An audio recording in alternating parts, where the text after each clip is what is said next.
Bhai Krishnaji was originally a devotee of Akkalkot Maharaj. He had come to Shirdi at the time of installation of the Padukas in Shaka 1834 on his way to Akkalkot. He wanted to go to Akkalkot after taking the darshan of Baba. He asked Baba's permission for this. Baba said, "Oh, what is there in Akkalkot? Why do you go there? The Maharaj of that place is here, myself." Hearing this, Bhai did not go to Akkalkot. He came to Shirdi off and on after the installation of the Padukas. Mr. B.V. Dev concluded that Hemant Pant did not know these details. Had he known them, he would not have failed to depict them in his Satcharita. Wrestling bout with Mohiuddin Tamboli and change in lifestyle.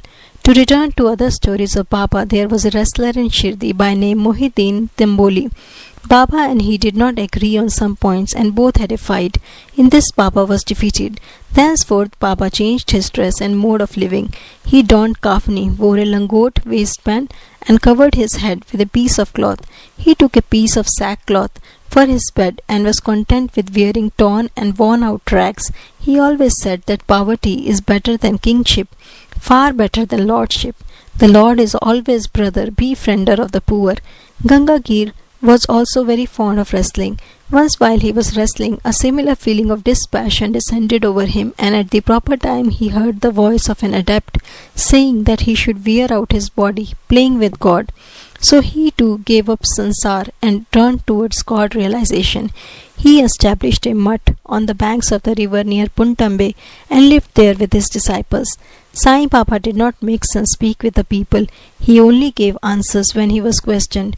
By day he always sat under the neem tree, sometimes in the shade of a babool tree near the stream on the outskirts of the village. In the afternoon he used to walk at random and go at times to Neemgaon. There he frequented the house of Bala Sahib Dingle. Baba loved Mr. Bala Sahib. His younger brother named Nana Sahib had no son, though he married a second wife. Bala Sahib sent Nana Sahib for taking darshan of Sai Baba, and after some time with his grace Nana Sahib got a son. From that time onwards, people began to come in large numbers to see Sai Baba, and his fame began to spread and reached Ahmednagar. From thence, Nana Sahib Chandorkar and Keshav Chidambar and many others began to come to Shirdi. Baba was surrounded by his devotees during day and slept at night in an old and dilapidated masjid. Baba's paraphernalia at this time consisted of a chilam tobacco, a tumbril tin pot, long kafni, a piece of cloth round his head, and a satka short stick, which he always kept with him. The piece of white cloth on the head was twisted like matted hair and flowed down from the left ear on the back. This was not washed for weeks. He wore no shoes, no sandals.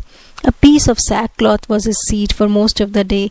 He wore a kupin, waistcloth band, and for warding of cold he always sat in front of a dhuni, sacred fire, facing south with his left hand resting on the wooden railing.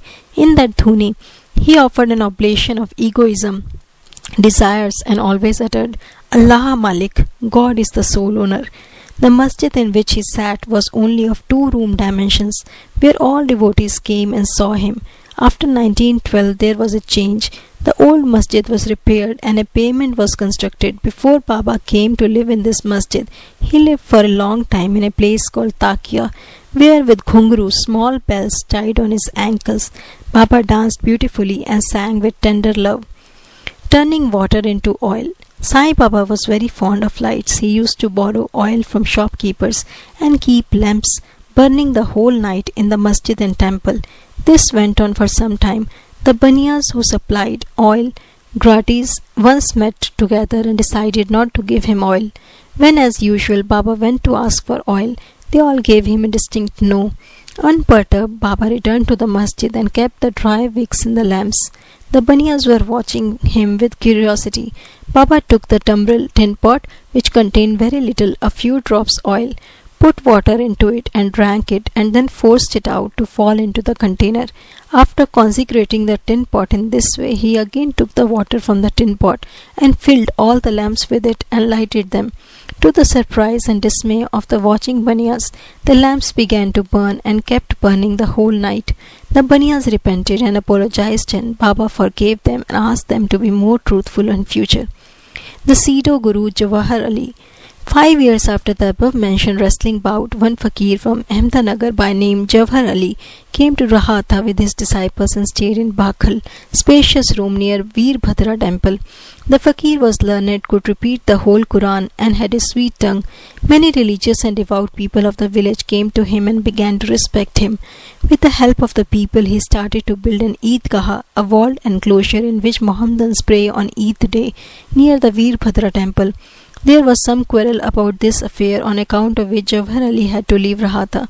Then he came to Shirdi and lived in the masjid with Baba. People were captured by his sweet talk, and he began to call Baba his disciple. Baba did not object and consented to be his chela disciple. Then both Guru and Chela decided to return to Rahata and live there. The Guru teacher never knew his disciple's worth, but the disciple knew the shortcomings of the Guru. Still he never disrespected him, observing carefully his duties. He even served the master in various ways. They used to come to Shirdi off and on, but their main stay was in Rahata. The loving devotees of Baba in Shirdi did not like that Baba should stay away from them in Rahata, so they went in a deputation to bring Baba back to Shirdi. When they met Baba near the Eidgah and told him the purpose for which they came, Baba said to them that the fakir was an angry, ill-tempered fellow. He would not leave him, and that they should better go back to Shirdi without him before the fakir returned. While they were thus talking, the fakir turned up and was very angry with them for trying to take away his disciple. There was some hot discussion and altercation, and it was finally decided that both the Guru and the Chela should return to Shirdi. And so they returned and lived in Shirdi. But after a few days, the Guru was tested by Devidas and he was found wanting. 12 years before Baba arrived in Shirdi with the marriage party, this Devidas, aged about 10 or 12 years, came to Shirdi and lived in the Maruti temple. Devidas had fine features and brilliant eyes, and he was just passion incarnate and a dhyani. Many people, namely Tatya Kote, Kashinath and others, regarded him as their Guru. They brought Jawhar Ali in his presence, and in the discussion that followed, Jawhar was worsted and fled from Shirdi. He went and stayed in Bijapur and returned after many years to Shirdi and prostrated himself before Sai Baba. The illusion that he was Guru and Sai Baba his chela was cleared away, and as he repented, Sai Baba treated him with respect. In this case, Sai Baba showed by his conduct how one should get rid of egoism and do the duties of a disciple to attain the highest end with self-realization. This story is told here according to the version given by Malsapati, a great devotee of Baba. In the next chapter, Ram Navami festival, the masjid, its former condition and later improvement in it, etc. will be described. Bow to Sri Sai. Peace be to all.